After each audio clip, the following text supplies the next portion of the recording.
Draco, okay na ba yung sa loob ng vault at ilan bang tao ang pumasok doon? Okay na po, mahal na hari. At pinatulog ko na agad. Nasa 5 po sila. Mabuti naman, Draco. At safe na yung mga ginto ni Tatay Nestor. Opo, buti na lang po ay naabutan pa natin, mahal na hari. At papatapos na sila maghakot. Antayin na lang natin sina Tatay Nestor at Elena na makauwi dito sa bahay. Sige po, mahal na hari. At dapat na din malaman ni Elena yung tungkol kay Ernesto. Ikaw ba yung kumain dito, Draco? At mukhang inubos mo na lahat ah. Pasensya ka na po, mahal na hari. Nagutom po ako dahil sa kakatakbo natin kanina. Ano anak, nakita niyo na ba si Nabagwis at Draco? Hindi pa nga, Tay. At nalibot na namin lahat ni Ernesto, pati sa labas ng parke. Kailangan na siguro natin mag-report sa mga pulis, anak. Na-report na po namin sa information dito sa Star City, Tay. At na-paging na po yung mga pangalan nila. Siguro umuwi na muna tayo sa bahay, anak. At bukas na bukas magpunta na tayo sa tanggapan ng pulisya. Sige po, Tay. At sana makita na natin agad si Nabagwis at Draco. Elena, mauna na muna kayo sa sasakyan at may kukunin lang muna ako saglit. Sige, Ernesto. At sa sasakyan na lang kami maghihintak ni Tatay. Hello, Dad! Tapos na ba yung mga tauhan natin na makuha yung mga ginto sa bahay nila Tatay Nestor? At papunta na kami uli sa bahay nila? Malas nga anak at dumating daw si Nabagwis at pinagbubog yung mga tauhan natin at malamang hindi nila nakuha yung mga ginto. Ano no, Dad? Paanong nangyari na nakarating agad si Nabagwis doon? At ang layo nitong Star City? At ano yung sinakyan nila papuntang bahay nila Elena? Ayun yun ang hindi ko alam anak at ang akala ko kasama mo sila dyan sa pamamasyal. Malapit na sana sila matapos sa pagnakaw ng mga ginto. Pasensya na, Dad. At hindi ko napansin na nawala na pala sila dito. At kanina lang nakikisakay pa yung dalawa sa mga rides dito. Umuwi ka na lang dito agad anak at baka nahalata na ni Nabagwis na nagpapanggap ka lang. Matalas talaga ng pakiramdam ng Bagwis na yon. Okay, Dad. Uuwi na ako kaagad dyan sa bahay at sayang at hindi pa natin nakuha yung mga ginto. Pagkamalas naman itong araw na to. Tara, umalis na tayo dito agad at ang lalakas ng dalawang tao na nakaharap natin.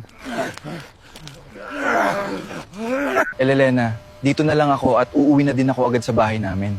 Hindi ka ba papasok muna sa loob, Ernesto? At magkape ka muna bago umuwi? Hindi na, Elena. At medyo napagod rin kasi ako at magpapahinga ako ng maaga.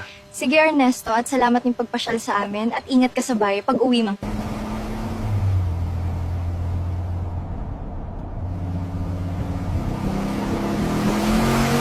Elena, may dapat kang malaman tungkol kay Ernesto at sana hindi ka mabigla. Ano yung dapat kong malaman tungkol kay Ernesto, Bagwis? Nagpapanggap lang si Ernesto na mabait, Elena. At balak niya talaga na nakawin yung mga ginto nyo. Sigurado ka ba dyan sa sinasabi mo, Bagwis? At hindi ako makapaniwala. Oo, Elena. Rinig na rinig ni Draco yung plano nilang pagnakaw sa mga ginto. Bakit nagawa to ni Ernesto sa akin? Ang akala ko totoong tao siya. Mabuti na lang at naabutan namin yung mga tauhan niya dito sa bahay. At dala-dala na yung mga ginto. Kaya pala bigla kayong nawala dun sa theme park ni Draco. Sana ba yung si Ernesto, Elena? At hindi ba ninyo kasama sa pagbalik dito? Umalis agad pagkarating namin dito at nagmamadali. Draco, ano ba yung nangyari dito? Ba't nakakalat yung mga ginto dito sa vault? Tinangkang nakawin yung mga ginto nyo, Tatay Nestor, ng 6 na lalaki. Ganun ba Draco? Paano kaya nila napasok to at may security password to? May kasabwat po kasi sila, Tatay Nestor, na kilalang kilala nyo. Sino yung kasabwat nila na sinasabi mo, Draco? Si Ernesto po, Tatay Nestor. Siya yung utak sa planong pagnakaw sa mga ginto na yun. Sigurado ka ba dyan, Draco? At paano mo nalaman na si Ernesto? Narinig ko po yung pag-uusap nila sa cellphone nung nasa theme park pa tayo.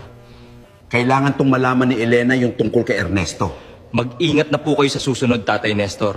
At huwag magtiwala basta-basta. Buti at nakabalik ka na kaagad dito sa bahay, anak. Sayang yung plano natin, Dad. At pumalpak pa talaga. At akala ko makukuha na natin yung mga ginto. Huwag ka mag-alala, anak. At may iba pa akong plano na naiisip. Ano yun, Dad? At paano pa natin makukuha yung mga ginto na yun? Nang may pupuntahan ako bukas na makakatulong sa atin para makapasok pa rin sa bahay nila, Nestor. Paano, Dad? At imposible na yung sinasabi mo? At nabisto na nila ako. Tumatawag si Elena. Paano kaya ako to sasagutin? Mukhang nararamdaman ko na may pupunta sa akin dito na isang kliyente. Masusubukan ko na ulit yung bangis ng mga epekto ng